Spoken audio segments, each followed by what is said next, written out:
Long ago, hidden deep within the heart of Africa, there existed a land untouched by time, a paradise glowing like the golden rays of the morning sun.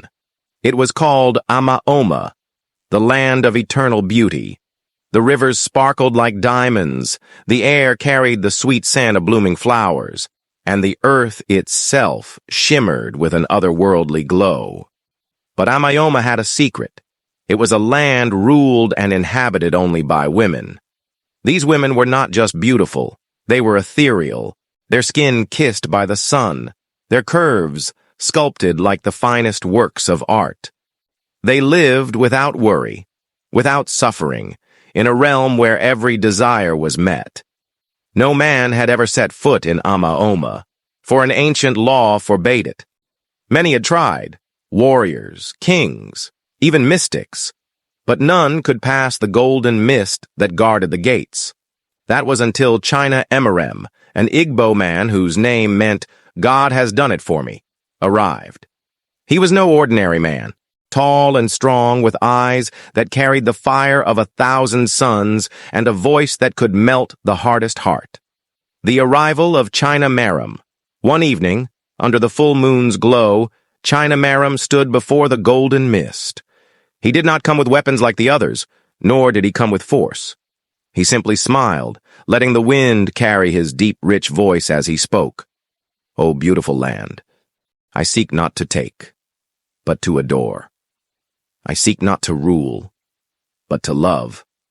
Will you let me in?" The mist swirled, whispering as if in deep thought, and then, for the first time in history, it parted. Chinaemerem stepped forward into the land of Amaoma. The women gathered, their eyes wide with wonder. They had never seen such a man. His presence was like thunder wrapped in silk, strong yet smooth. His smile was like the sun rising over the horizon, warming their very souls. The Queen of Amaoma, Nkemjika, whose name meant "What I have is greater," descended from her throne. Her beauty was like no other, eyes as deep as the ocean, lips as soft as petals, and a body that moved like poetry in motion. She stepped close, her breath warm against his skin. "Who are you, man of mystery?" she asked, her voice laced with curiosity. Chinaemerem smirked. "I am but a traveler, drawn by the beauty of a land said to be untouchable. But now that I see you, my queen, I know the true reason I was meant to be here." Her heart skipped. No man had ever spoken to her this way. A kingdom that blossomed with love days past, and Chinaemerem proved himself not just with words, but with action. He brought wisdom, strength, and a passion that lit a fire in Amaoma. He did not seek to change their paradise. He only sought to enhance it. The rivers became clearer, the flowers bloomed brighter, and laughter echoed through the land like never before. Nkemjika could not resist him. One night under the golden moon, she took his hand and whispered, "Stay with me. Rule beside me. Amaoma has waited for you." He pulled her close, his lips brushing against her ear, as he whispered, "I will rule with love, and I will love with fire." Their love was like a storm, wild, passionate, and unstoppable.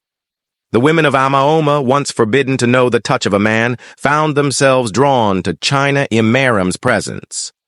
They adored him, not just for his strength, but for his tenderness.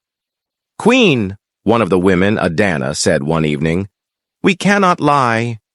We too desire him just as you do." Nkemjika smiled, knowing the truth. She looked at Chinaemerem, who stood like a god among them. "Then let it be so," she declared. "He belongs to us all, as we belong to him." And so, Chinaemerem became the first and only king of Amaoma, a land once forbidden to men. His love was shared, his passion endless, and his touch worshipped. Amaoma, once a paradise of women, became a kingdom where love reigned supreme. and under the golden sky in the land where no man was meant to tread, a legend was born. The legend of Chinaemerem, the king of Amaoma.